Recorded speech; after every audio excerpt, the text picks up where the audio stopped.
नमस्कार दोस्तों, कर्मयोगी civil services YouTube channel में आपका हार्दिक स्वागत है। और उम्मीद करता हूँ आप लोग अच्छे होंगे और आपकी तैयारी जो है अच्छी होगी। संघ लोक सेवा आयोग या स्टेट पीसीएस की जो भी बच्चे तैयारी कर रहे हैं उनकी हम इस कोरोना काल में भी आपकी तैयारी बेहतर चल रही होगी। और साथ में समसामयिकी विषय की तैयारी आप यूट्यूब के माध्यम से तो देख ही रहे होंगे, उसकी भी तैयारी आप बेहतर कर रहे होंगे ताकि परीक्षा में अधिक से अधिक नंबर को प्राप्त किया जा सके। क्योंकि एक करंट ही एक ऐसा चीज़ है कि जो डेली अपडेट होता है उसमें सुधार की जरूरत पड़ती है, उसमें बहुत मेहनत की जरूरत पड़ती है और स्कोरिंग भी होता है। और अच्छे से आप अगर आप डेली रूटीन वे में काम करते हैं तो अच्छे से नंबरों को हासिल कर सकते हैं और आपका सारे प्रश्नों का जवाब देना आसानी भी होती है। बाकी जैसे आपका भूगोल है, इतिहास है, आपका पर्यावरण है या साइंस है, ये सारे फिक्स होते हैं लगभग, लेकिन समसामयिकी को आपको तालमेल बना के चलना होता है। डेली की न्यूज़ से आपको अपडेट होना पड़ता है और अपडेट नहीं होंगे तो जरा सा भी मिस होगे तो कौन सी न्यूज़ आपके लिए इंपॉर्टेंट बन के परीक्षा में आ जाए और आपका तैयार ना हो तो छूट भी जाता है। ये भी एक खास बात है इसकी। तो आपको तैयारी तो साथ में करनी ही पड़ेगी बच्चों, ठीक है। तो तैयारी को लगातार कंटिन्यूटी करिए। कोरोना काल का समय है, थोड़ा सा आपको पता होगा कि 2 गज की दूरी बहुत ही ज़रूरी है, क्योंकि सारा जो मतलब क्या नाम है, लॉकडाउन की वजह से सारा सिस्टम बंद पड़ा था। अब धीरे धीरे ओपन हो रहा है, धीरे धीरे और जगहों में अनलॉक का सिस्टम चल गया है, सारी चीज़ें ओपन हो रही हैं। लेकिन एजुकेशन सिस्टम जो है अभी भी बंद है। तो एजुकेशन आप बच्चों के बिना एजुकेशन के तो आप कल्पना भी नहीं कर सकते कि हम मतलब कोई भी चीज़ अच्छा हो, बेहतर हो। तो आप साथ में तैयारी भी करिए, क्योंकि परीक्षा जो भी लोग आयोग हैं जो भी कंडक्ट कराते हैं परीक्षा, वो आज नहीं तो कल कराएंगे ही कराएंगे। जैसा कि आपको पता होगा कि पीसीएस का एग्ज़ाम जो है 13 जून की जगह पर पोस्टपोन करके 24 अक्टूबर कर दिया गया।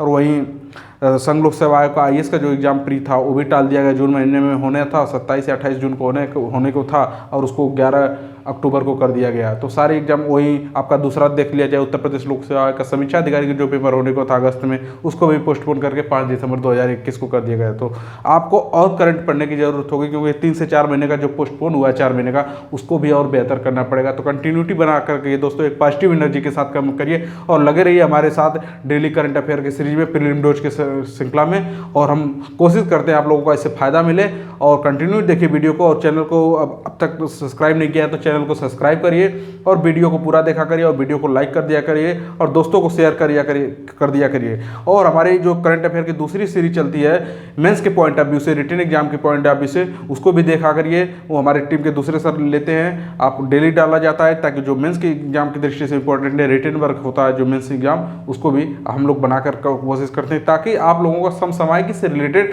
कोई भी प्रश्न न छूटे। और ऊर्जा के साथ लगे रहिए और एक बेहतर रणनीति के साथ काम करिए। जो ये 4 महीने की तैयारी जो पोस्टपोन हुए एग्जाम, उसको भी आप ध्यान में रखते हो। जैसे ही एग्जाम शुरू हो आप एक बेहतर करके रिजल्ट में एक ही बार में सफलता को निश्चित करना है। और भी सब्जेक्ट को आप लोग कंटिन्यू पढ़ते रहिए। हमारी बीच बीच में इन्वायरमेंट की, जियोग्राफी की, पॉलिटी की भी सीरीज हम लाते रहेंगे और तैयारी की बेहतर। चलिए स्टार्ट करते हैं। कर्मयोगी सिविल सर्विसेज के यूट्यूब चैनल के माध्यम से शुरू करते हैं। चलिए देखिए आज की पहली न्यूज़ देखते हैं बच्चों। मिल्खा सिंह के बारे में तो शायद ही कोई बच्चा या छात्र छूटा होगा कि जो मिल्खा सिंह को नहीं जानता होगा। मिल्खा सिंह के बारे में हर कोई सुना होगा।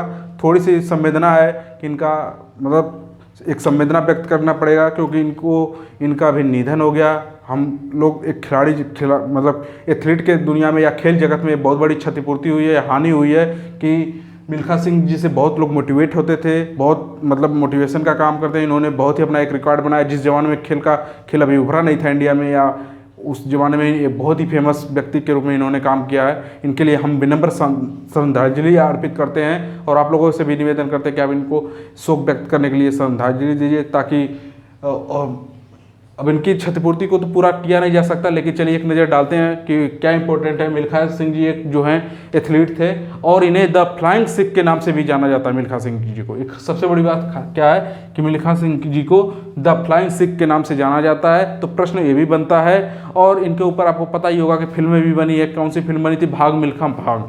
तो चलिए एक नज़र डालते हैं इनके इतिहास पे, क्या इतिहास रहा है। ये पंजाब में जन्मे थे, जो कि पंजाब में जन्मे थे और 1958 में राष्ट्रीय खेल में भाग लिया था इन्होंने। और 200 से 400 मीटर की एथलीट दौड़ में इन्होंने रिकॉर्ड कायम किया था। 200 से 400 मीटर की दौड़ में रिकॉर्ड कायम किया था। पंजाब में इनका जन्म हुआ था बच्चों, ठीक है। और एशियाई खेलों में इन्होंने एशियाई जो खेल हुआ है उसमें स्वर्ण पदक भी जीता इन्होंने। और 1958 के कॉमनवेल्थ गेम में 400 मीटर में भी स्वर्ण पदक जीता है। तो प्रश्न पूछ देता कि कौन से खेलों में, क्योंकि इनका निधन होने के जब निधन होता किसी भी खिलाड़ी का या बहुत फेमस ही व्यक्तित्व था इनका, इनके व्यक्तित्व को किसी से तुलना करना अपने आप में एक हास्यास्पद होगा। तो इनकी जो इतिहास है, जो भी इन्होंने खेल जगत में अच्छा काम किया, उससे प्रश्न बनना स्वाभाविक है। सारे ही एग्जामों में लगभग पूछे जाने की संभावना रहती है और हम इनके ऊपर विनम्र श्रद्धांजलि अर्पित करते हैं। हमारी टीम पूरी तरीके से समर्पित है, विनम्र श्रद्धांजलि अर्पित करती है। तो चलिए देखते हैं हमारे एग्जाम के पॉइंट ऑफ व्यू से क्या है। 1958 में कॉमनवेल्थ गेम जो हुआ में इन्होंने 400 मीटर में स्वर्ण पदक जीता है और पद्म श्री पुरस्कार से मिल्खा सिंह जी सम्मानित भी हैं, ठीक है। और इनकी जो फिल्म आई थी, इनके ऊपर जो फिल्म बनी थी भाग मिल्खा भाग, तो आप लोगों को पता होगा। एक प्रश्न तो द फ्लाइंग सिख के नाम से कौन प्रसिद्ध है, ये पूछा जा चुका है और आगे तो अब जरूर ही पूछा जाएगा, 99% चांस है कि परीक्षा में पूछा जाएगा। तो ये रहा मिल्खा सिंह जी के बारे में। तो पालक किस पूछ देगा किससे जुड़े हुए हैं, एथलीट खिलाड़ी थे, ठीक है। रेसर यानी धावक, आप लोग को पता है, इनकी मूवी भी जाके देख सकते हैं भाग मिल्खा भाग, ठीक है। तो चलिए बढ़ते हैं अगली न्यूज़ पे। अगली न्यूज़ क्या है, तीसरा सबसे बड़ा हीरा खोजा गया। तीसरा सबसे बड़ा हीरा खोजा गया है और वो कहाँ पे, बोत्सवाना में। बोत्सवाना के जाओनिंग खदान में, बोत्सवाना के जाओनिंग खदान में बच्चों, बोत्सवाना के जाओनिंग खदान में तीसरा है बड़ा सबसे बड़ा हीरा खोजा गया बोत्सवाना के जाओनिंग खदान में। ये जो देवस्वाना डायमंड कंपनी के द्वारा खोजा गया है बोत्सवाना की जाओनिंग खदान में। तो प्रश्न पूछा जाता है कि तीसरा सबसे बड़ा हीरा कहाँ खोजा गया है, बोत्सवाना की जाओनिंग खदान में। कौन सी कंपनी है, कंपनी का नाम भी पूछ सकता है, देवस्वाना डायमंड कंपनी, ठीक है बच्चों। और बोत्सवाना कहाँ पे है, तो ये जो है अफ्रीका महाद्वीप में है। कौन से महाद्वीप में, बोत्सवाना अफ्रीका महाद्वीप में। और ये जो है अफ्रीका का सबसे बड़ा हीरा उत्पादक देश है। अफ्रीका महाद्वीप में जो अफ्रीका का सबसे बड़ा हीरा उत्पादक देश है बोत्सवाना, ठीक है। ये आपको पता होना चाहिए क्योंकि वहाँ पे अफ्रीका में सबसे ज़्यादा हीरा का उत्पादन होता है, यानी हीरे की खाद्यान्नें जो हैं बोत्सवाना अफ्रीका महाद्वीप में है। उसमें से भी बोत्सवाना जो है सबसे अधिक हीरे का उत्पादन करता है, ठीक है। और जो तीसरा हीरा खोदा, जो तीसरा जो हीरा खोजा गया है उसके बारे में एक नज़र डाल लेते हैं। 73 mm का, जो 73 mm लंबा है, 52 mm चौड़ा है, 27 mm क्या है, मोटा है। ये इसकी खास बात है, तो बहुत ही अच्छी बात है। चलिए तीसरे हीरे की भी खोज की जा चुकी है, ठीक। सबसे बड़े हीरे की खोज है, प्रश्न यही पूछ देता है कि सबसे बड़े हीरे की खोज की जा चुकी है, ठीक है। कहाँ पे, बोत्सवाना में। बोत्सवाना कहाँ पे, अफ्रीका महाद्वीप में है और अफ्रीका का एक देश है अफ्रीका महाद्वीप में जो कि हीरे का सबसे बड़ा उत्पादक देश है। चलिए मूव करते हैं अगले टॉपिक में। उम्मीद करता हूँ आप लोगों को समझ में आ गया होगा। चलिए ठीक है, बढ़ते हैं अगले टॉपिक पे।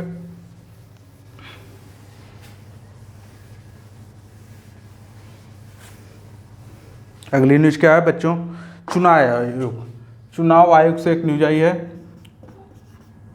क्या है चुनाव आयोग से न्यूज़, देख लेते हैं एक बार।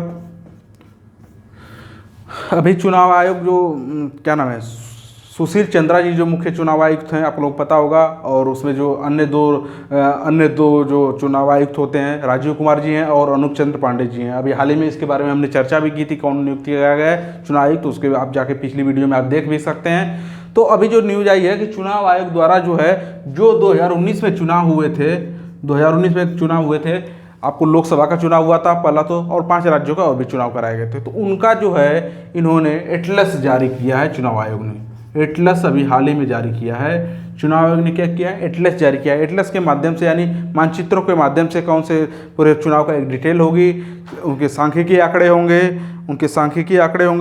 और डेटा शामिल होगा। डेटा होगा उसमें, डेटा शामिल होगा, सांख्यिकीय आंकड़े शामिल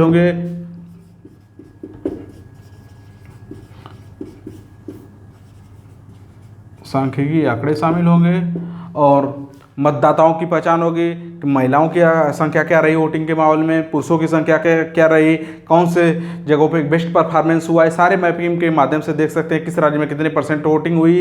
ये सारी चीज़ों को हम एटलस के माध्यम से हम देख सकते हैं, क्योंकि चुनाव आयोग ने इसकी एटलस को जारी कर दिया गया है। यही आज की न्यूज़ है इस चुनाव आयोग के बारे में, ठीक है। उम्मीद करता हूँ आप लोगों को समझ में आ गया होगा। चलिए मूव करते हैं अगले टॉपिक पे फटाफट।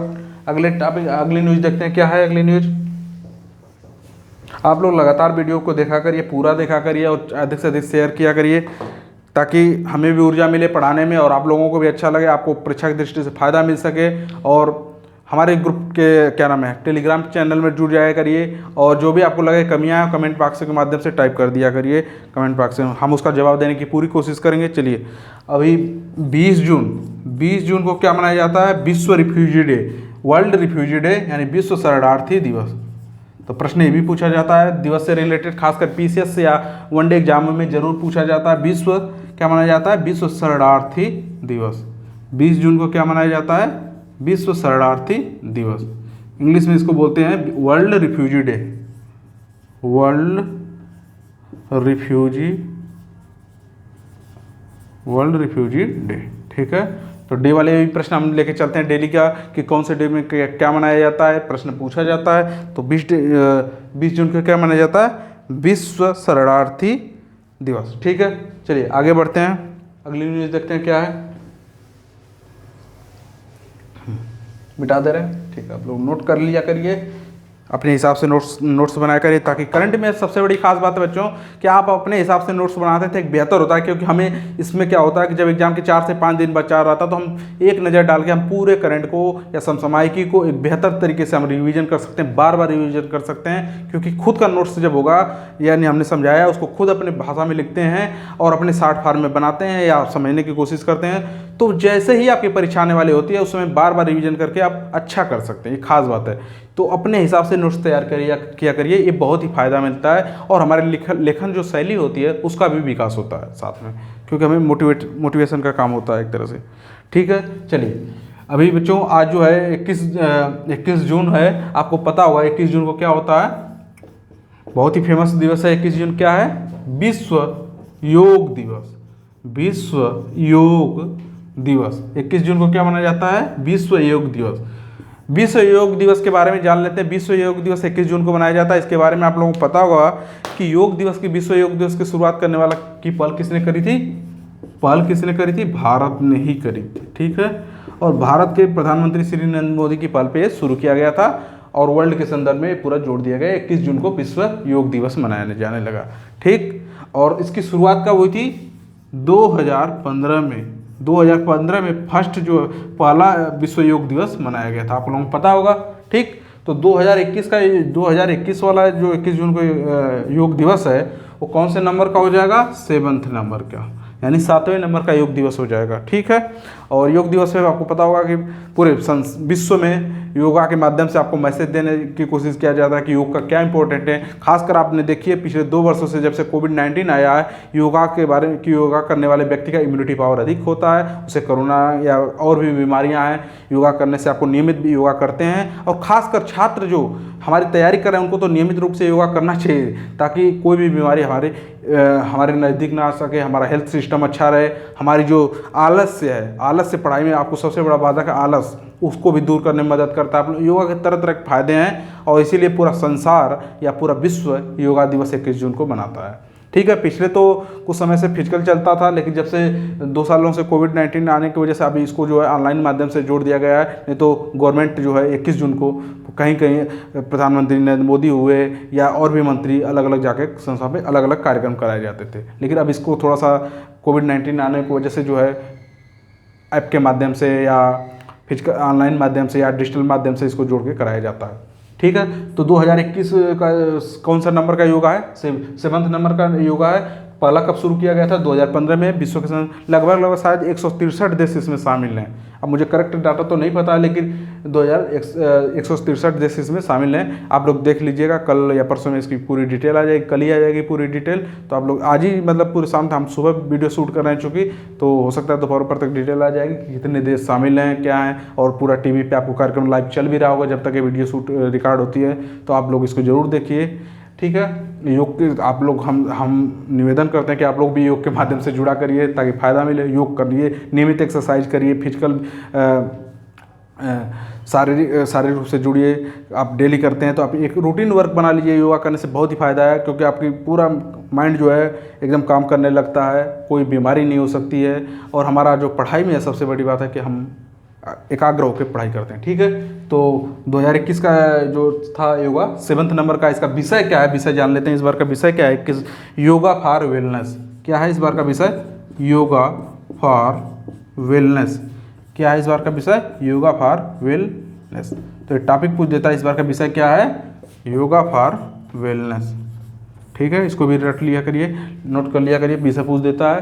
पहली बार शुरुआत कब हुई, 2015 में। ठीक है, आगे बढ़ते हैं, अगली न्यूज़ देखते हैं क्या है। अभी बच्चों जो ईरान से एक न्यूज़ आई है, क्या है, ईरान के नए राष्ट्रपति बने हैं। ईरान के नए राष्ट्रपति चुने गए हैं, उनका नाम। तो हमने कहा था राष्ट्रपति या प्रधानमंत्री का भी प्रश्न पूछ लेता है कि कौन इस देश के राष्ट्रपति बने या कौन प्रधानमंत्री बने। तो इसको भी आप एक लिस्ट बना लीजिए कि जहाँ भी इलेक्शन होते हैं, जहाँ भी चुनाव होते हैं, जहाँ भी नए प्रधानमंत्री या राष्ट्रपति बनते हैं, जिस भी देश में, वो पूछा ही जाता है। खासकर पीसीएस एग्जाम में आप विगत वर्षों के प्रश्नों को उठा के आप देख लीजिए, तो उसमें आपको जरूर मिल जाएगा प्रश्न। तो इसको भी हम नज़रअंदाज नहीं कर सकते हैं। तो ठीक है, देख लेते हैं कि ईरान के नए राष्ट्रपति कौन बने हैं। इब्राहिम राइसी। ठीक है, ठीक। तो आज की न्यूज़ यहीं तक न्यूज़ है। ठीक, तो उम्मीद करते हैं आप लोगों वीडियो को पूरा देख रहे होंगे। अगर आपको वीडियो ज़रा सा भी पसंद आया हो या समझ कि अच्छा लगा हो तो वीडियो को पूरा लाइक कीजिए, चैनल को सब्सक्राइब कीजिए और अधिक से अधिक दोस्तों को भेजिए, और जिससे कि हमें भी फ़ायदा मिले और आपको भी फ़ायदा मिले। हम डेली आपको करंट अफेयर की सीरीज लाते रहेंगे, बने रहिए हमारे साथ जब तक कि आपका एग्ज़ाम ना क्लियर हो जाए। और ख़ासकर पीसीएस के एग्ज़ाम की दृष्टि से और समीक्षा अधिकारी का जो एग्ज़ाम है उसमें तो बहुत ही फ़ायदा मिलेगा। और हमारे मेंस का जो एग्ज़ाम प्री का पीसीएस का होगा या संघ लोक सेवा आयोग का जो मेंस एग्ज़ाम होगा, उसमें हमारे सहयोगी जो करंट अफेयर लाते हैं मेंस की दृष्टि से, उसको भी आप लोग जरूर देखिए, वो आपको मेंस के पॉइंट ऑफ व्यू से बहुत ही महत्व है। ठीक है दोस्तों, आज के लिए इतना ही, धन्यवाद।